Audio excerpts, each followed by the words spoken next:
ओडिशार गौरवमय धर्म यह ओडिशार पवित्र भूमि जेउठी प्रति कणा कणारे जगन्नाथଙ୍କ नाम लेखा। श्रीक्षेत्र पुरी जेउठी प्रभु जगन्नाथ बलभद्र और माँ सुभद्रा साक्षात रहुचंती। लोक माने मानती जगन्नाथ हेउचंती ओडियाଙ୍କ जीवन और आत्मा।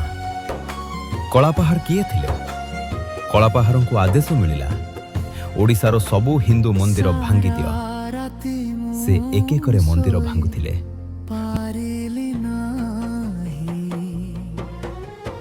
प्रत्येक घरे भय थिला, प्रत्येक हृदय रे भर्थना।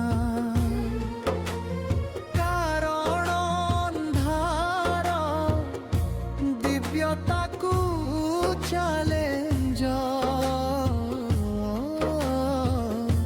करबाकू बाहरी आसीथिला।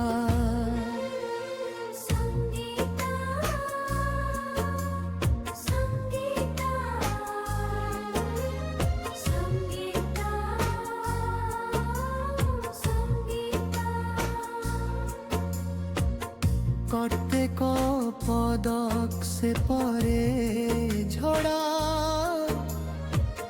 पृथ्वी उपरे कला प्रमाण।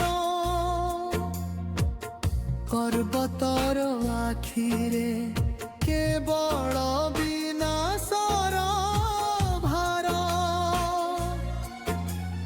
पुरीर हृदय रे भय थिला।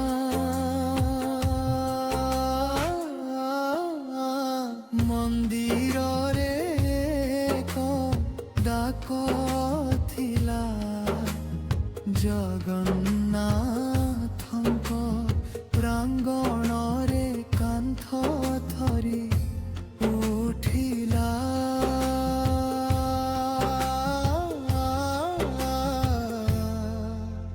सेवक माने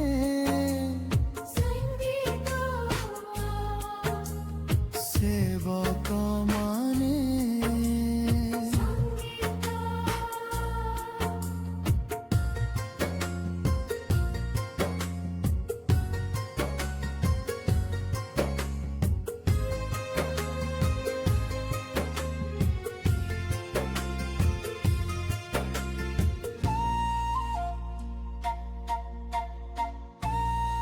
सेवक माने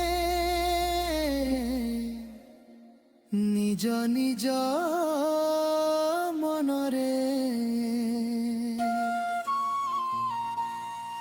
व्यस्त थिले।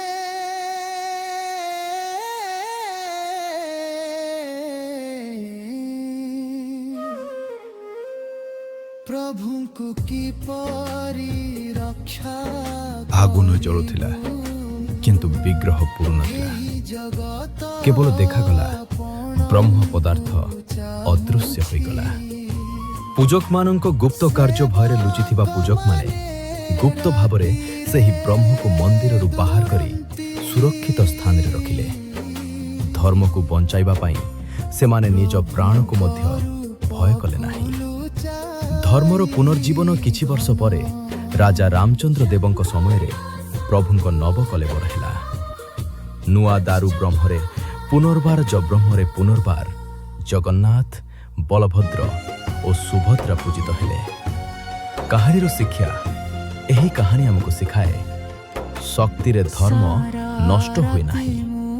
प्रभु जगन्नाथ अमर अधर्म सदा हारी जाए। शेष कथा जय जगन्नाथ। जे पर्यंत ओडिया अछंती से पर्यंत प्रभु जगन्नाथ अछंती। प्रत्येक हृदय